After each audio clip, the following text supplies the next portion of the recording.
Trump పెట్టే బాధల్లో ఇదొక బాధ. నాకు క్రీమ్ పఫ్‌కి ఈ రోజు నుంచి ఇంక రైస్ లేదు. నా దగ్గర ఇంతే రైస్ మిగిలుంది. అసల నా ఛానల్ ఫస్ట్ టైం చూస్తున్న వాళ్ళైతే సబ్స్క్రైబ్ చేయండి. ఇలాంటిది మీ ఇంటికి ఒకటి వస్తూ ఉంటాయి. అసలు రైస్ బ్యాగ్ ఇది రాయల్ బాస్మతి. ఇది 10 కేజీస్ ఎంతో ఉంటుంది. ఇది $18కి కొనేదాన్ని. ఇప్పుడు అవి లేవంట. నాకు వాల్మార్ట్లో వాడి దగ్గరికి వెళ్తే లేవు అని చెప్పేశాడు. అదేంటి లేవు అంటే ఇప్పుడు మేము ఏం చేస్తాం అంటే ఎక్కడి నుంచైనా తెప్పించుకో అంటున్నాడు. ఇప్పుడు మాకు ఇంకా స్టార్ట్ అయింది. This is just the beginning అనమాట. ఇప్పుడు పెద్ద పెద్ద సిటీస్లో వాళ్ళకు ఉన్నాయి. ఇప్పుడు నేను ఉండే ప్లేస్లో అయితే రైస్ బ్యాగ్స్ అయిపోయాయి.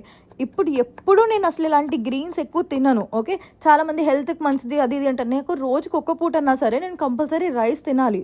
లేదంటే నేను అసలు నాకు అసలు నిద్ర పట్టదు. I don't know why, because I'm Godavari అనేమో కానీ నాకు తెలీదు. సో నాకు అలాంటి హ్యాబిట్ ఉంది. ఇప్పుడు దాకా $18 పెట్టి కొనే రైస్ బ్యాగ్ ఇప్పుడు ఒకేసారి $50 వరకు వెళ్ళే ఛాన్స్ ఉందంట. ఎందుకంటే ఒక పెద్ద షిప్ మన వాల్మార్ట్ ఇంకా అమెజాన్. వాల్మార్ట్ అంటే తెలుసు కదా, డీమార్ట్ లాంటిది. ఓకే, మనకి ఎలా అయితే డీమార్ట్స్ ఉన్నాయో మాకు అలా వాల్మార్ట్స్ అనమాట. ఆ వాల్మార్ట్స్లోకి వెళ్ళి మాకు కావాల్సిన Indian stores, Indian groceries, rice అలాంటివి తెచ్చుకుంటూ ఉంటాం.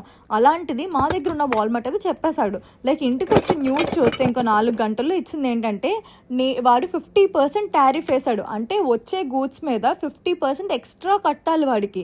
ఇంకా ఆ ట్యాక్స్కి అమెజాన్ ఇంకా వాల్మార్ట్ ఎక్కడ షిప్స్ అక్కడే, బాబు మాకు మీ గూడ్స్ వద్దు ఇండియావి, మీరే ఉంచుకోండి అని చెప్పి వెనక్కి పంపించేశాడో ఏమైందో నాకైతే కంప్లీట్ స్టోరీ ఇంకా తెలియదు.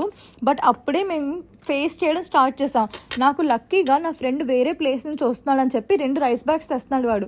ఇంకెందుకంటే అంతకుమించి ఇంకెక్కువ ఎవరు తేయలేరు. నేను ఎంతో రిక్వెస్ట్ చేస్తే నేను ఒక్కదాన్నే కాబట్టి జాగ్రత్తగా వాడుకుంటాను ఒబ్బడిగా అని చెప్పి నేను 2 తెమ్మని చెప్పాను. నెక్స్ట్ రాబోయేది వింటర్. ఇంకా పరిస్థితులు ఉండి కొద్దీ ఎలా ఉంటుందో తెలియట్లేదు. ఇంకా నేనైతే ఇంకొక 95 డేస్ 94 డేస్ దాని తర్వాత కూడా నా పేషెన్స్ అయితే ఇంక చచ్చిపోయింది. వీడు పెట్టే టార్చర్ ఇంకెలా అంటే మనం తినకుండా ఉంటే వీళ్ళు వెళ్ళిపోతారు ఆటోమేటిక్గా, వీళ్ళంతటి వీళ్ళే మాకు మీ కంట్రీ వద్దు అని చెప్పి వెళ్ళిపోతారు అన్న స్పేస్కి తీసుకొచ్చేస్తున్నాడు.